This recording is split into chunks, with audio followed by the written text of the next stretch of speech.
So penology हे झाल्यानंतर आपण बघितलं होतं कॅरेक्टरिस्टिक्स ऑफ पिनॉलॉजी. ओके, याच्यामध्ये कसला अभ्यास आहे, काय आहे.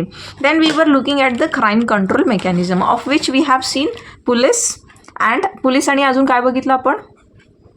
Court. Very good. So now the next element that we're gonna study, the next unit rather, it is public prosecutor. You might have heard this word earlier, right? Public prosecutor. Public prosecutor म्हणजे कोण असतात बरं हे? सरकारी वकील. Very good. Yes, these are सरकारी वकील्स, है ना. सरकारी वकील म्हणजेच काय बरं? They represent whom?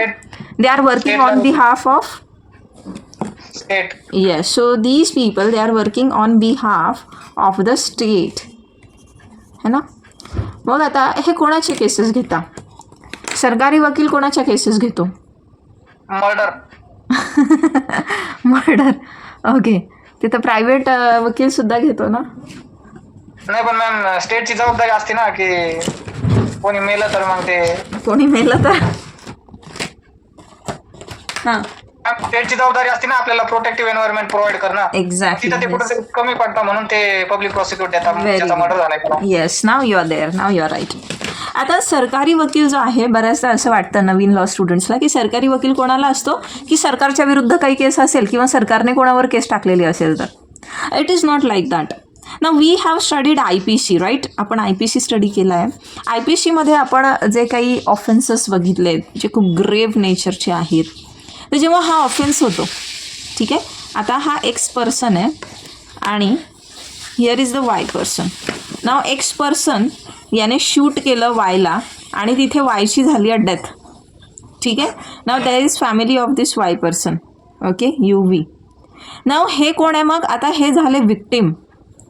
विक्टिम म्हणजे फक्त तो नसतो ज्याच्यासोबत गुन्हा होतो. विक्टिम म्हणजे तो पर्सन पण की ज्याच्यासोबत गुन्हा घडला आहे त्याचे नातेवाईक, त्याचे आप्तेष्ट, त्याचे रक्तसंबंधी जे कोणी असतात. Okay, those are also in the category of victim. मग सपोज हा एक Y पर्सन आहे. आता यू जर त्याची पत्नी आहे, okay, if you is the wife of this deceased person, तर म्हणजे ही झाली widow. Okay, so widow is also considered in the category of victim. मग आता हा जो गुन्हा झाला मुळात, तर ही जबाबदारी कोणाची होती? Whose responsibility was it to protect this person?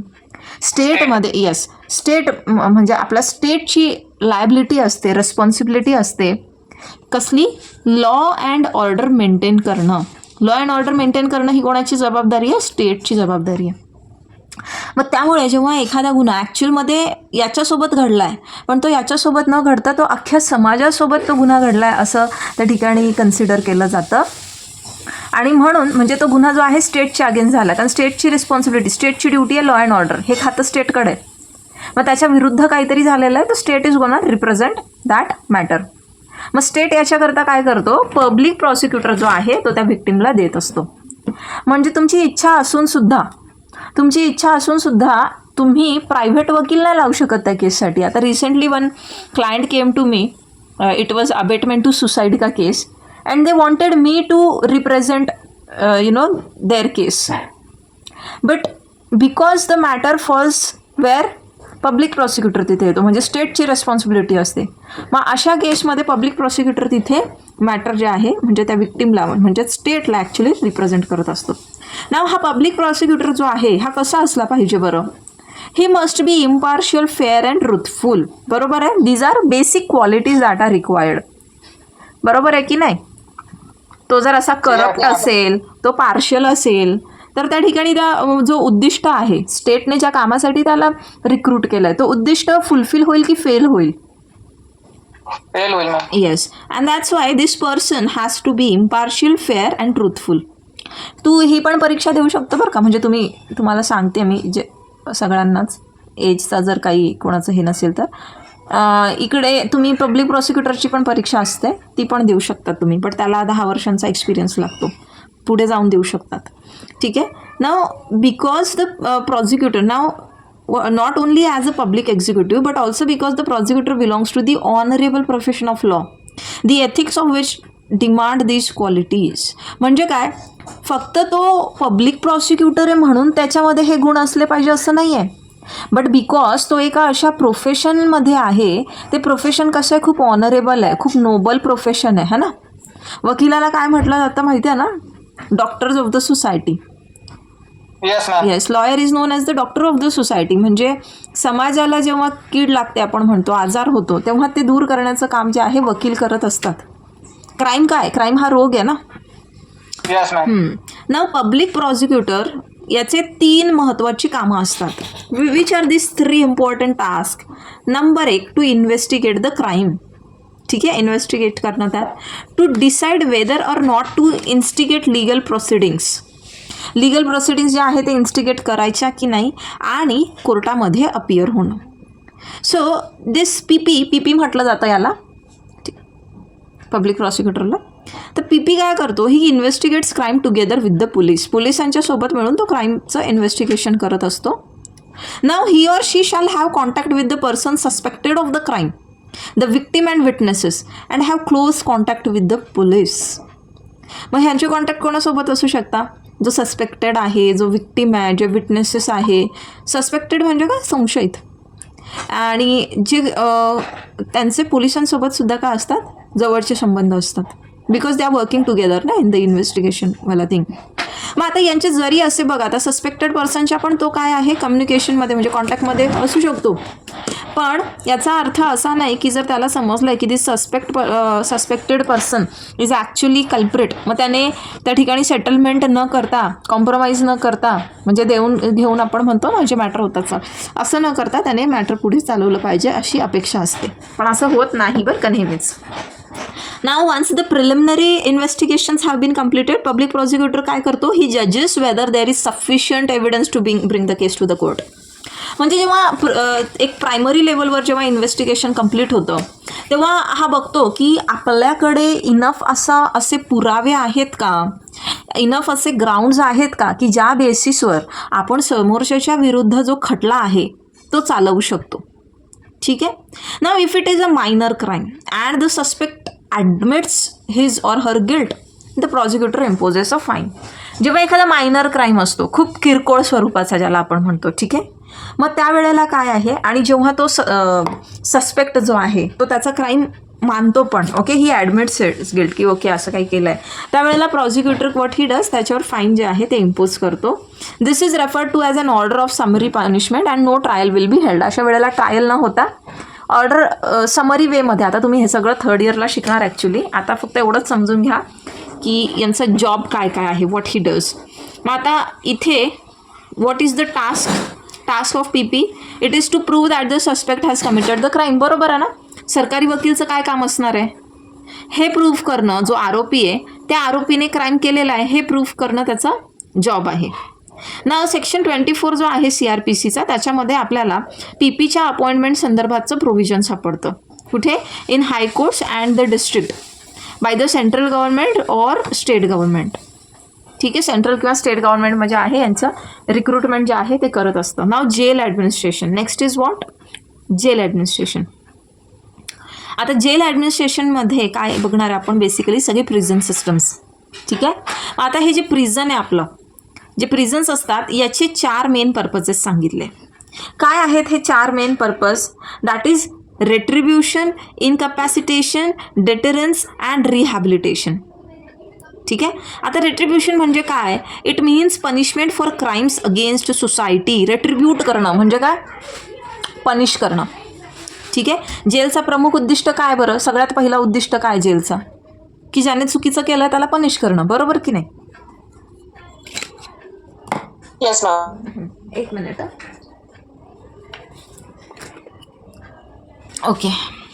Now next is what, where we next is incapacitation. आता incapacitation means what, incapacitation means removal of criminals from society that they can no longer harm innocent people.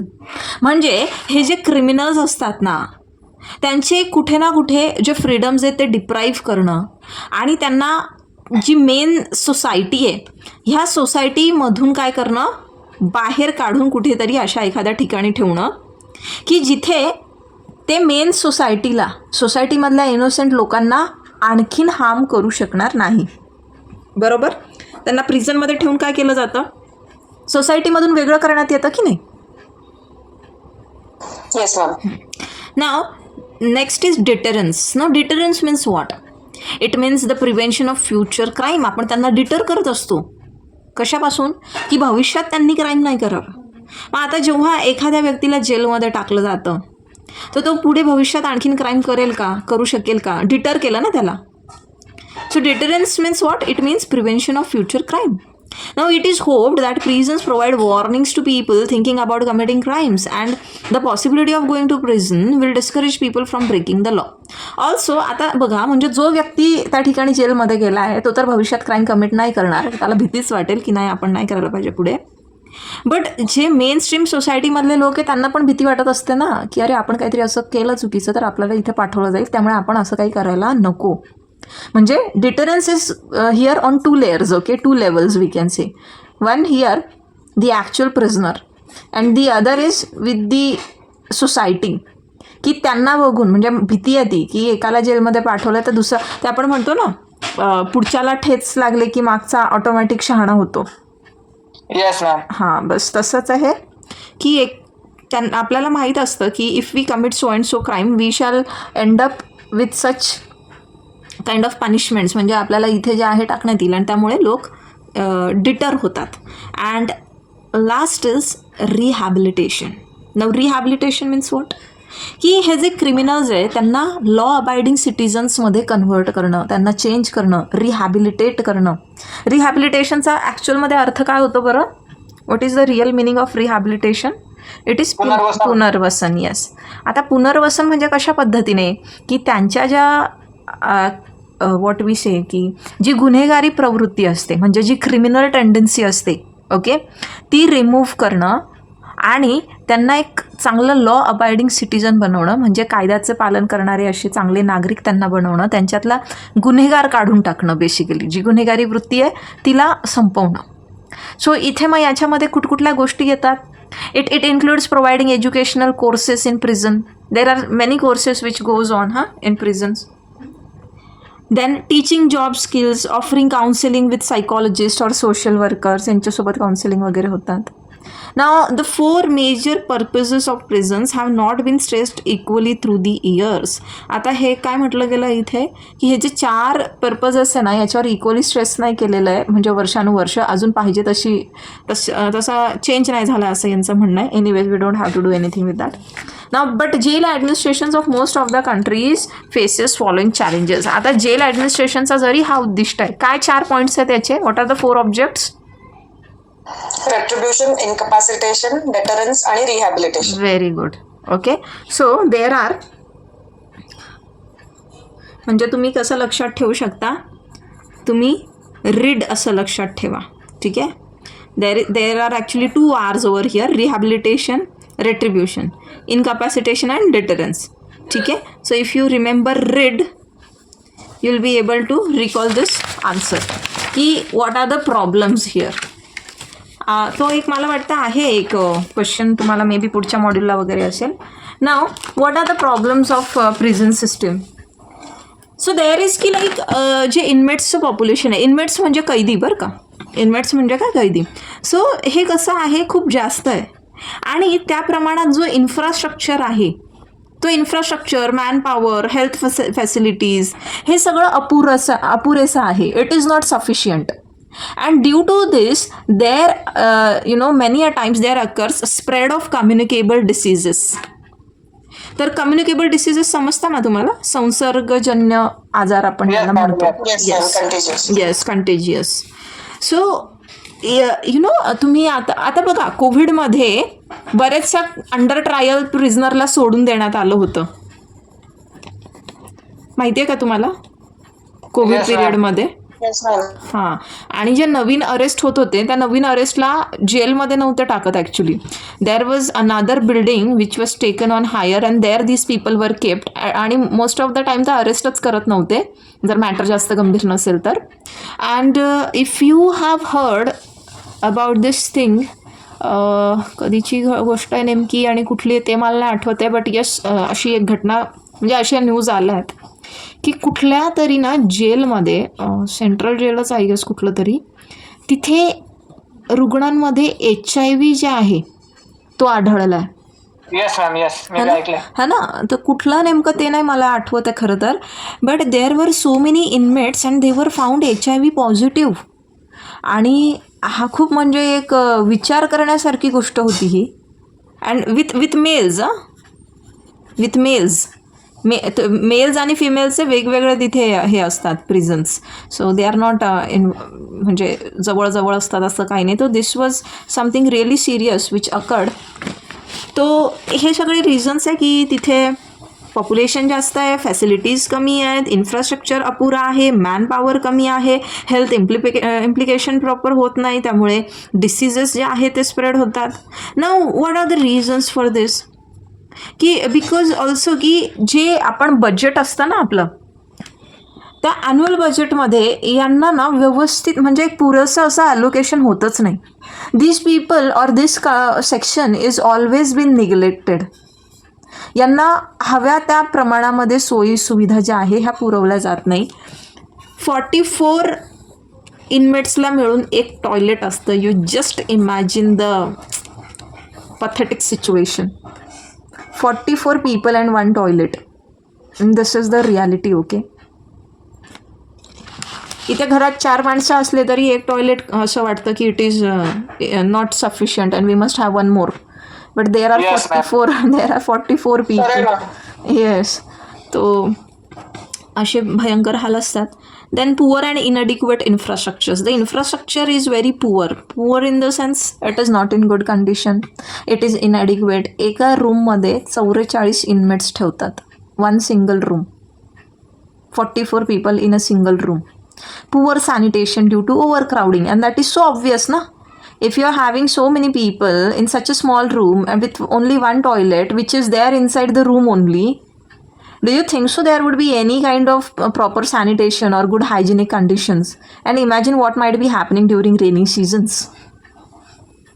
So this is what मतलब हे असे problems आहे आपल्याकडे प्रिझन्सचे. Now stigmatisation of prisoners by the society even when they have been discharged which leads to dejection and reoffending. This is very important. thereby undermining the efforts of reformation and rehabilitation. आता काय होतं ना की जे prisoners असतात की if once the person has been to the prison, he has been committed to prison, and if he or she comes back from that prison, the society they just label them. त्यांना एक stigma जो आहे त्यांच्यासोबत की you know की हा तर असाच आहे, हा तसाच आहे, हा जेलला जाऊन आला आहे वगैरे वगैरे, हा तर गुंड आहे मवाली अँड सो ऑन. तर इससे क्या होतं, ह्याच्याने काय होतं की ते पुन्हा क्राईमकडे वळले जातात. So society here they undermine the efforts of reformation end rehabilitation. Society ये नहीं देखती है कि भाई ये अंदर गया तो कुछ इसमें सुधार भी हुआ होगा, इसका रिफॉर्मेशन हुआ, मतलब वहाँ पे एफर्ट्स लिए होंगे फॉर रिफॉर्मेशन फॉर रिहैबिलिटेशन, और इसने ठीक है एक बार हो गई ये चीज़ बट शायद अभी ये ठीक से बिहेव करे. तो nobody looks at these people with ऐसा, मतलब इस नज़रिए से, इस पर्स्पेक्टिव से कोई नहीं देखता है. रादर दॅन त्यांना एक म्हणजे काय स्टिग्मटाईज केलं जातं की हा म्हणजे असाच. ना inadequate public support for rehabilitation programmes. तो पब्लिक का भी इनएडिक्वेट सपोर्ट है रिहॅबिलिटेशन प्रोग्राम्स में. ना यू माइट बी नोईंग की आपल्याकडचं जे जेल आहे तिथे बघा आता गणेश मूर्ती वगैरे यांच्या हातून बनवलेल्या गणपती मूर्ती असतात, काही बेकरी प्रॉडक्ट्स असतात, फर्निचर्स वगैरे असतात, हे विकायला येतात. Have you seen? Yes ma'am. हाँ. सो ये पब्लिक भी जो है ना, पब्लिक भी सपोर्ट नहीं होता है मतलब ऐसे प्रोग्राम्स के लिए. If you go and buy those products तो ज़्यादा से ज़्यादा इनको क्या हो सकता है, हेल्प हो सकता है, सपोर्ट होता है, बट पब्लिक का भी इतना खास सा सपोर्ट नहीं दिखता है. नाउ नेक्स्ट दिया है topic which is open prisons. Open prison मला वाटतं एक पूर्ण टॉपिक आहे याच्यावर, तो खरं तर नंतर घ्यायला पाहिजे आपण, because it is entirely I guess kinds of prison.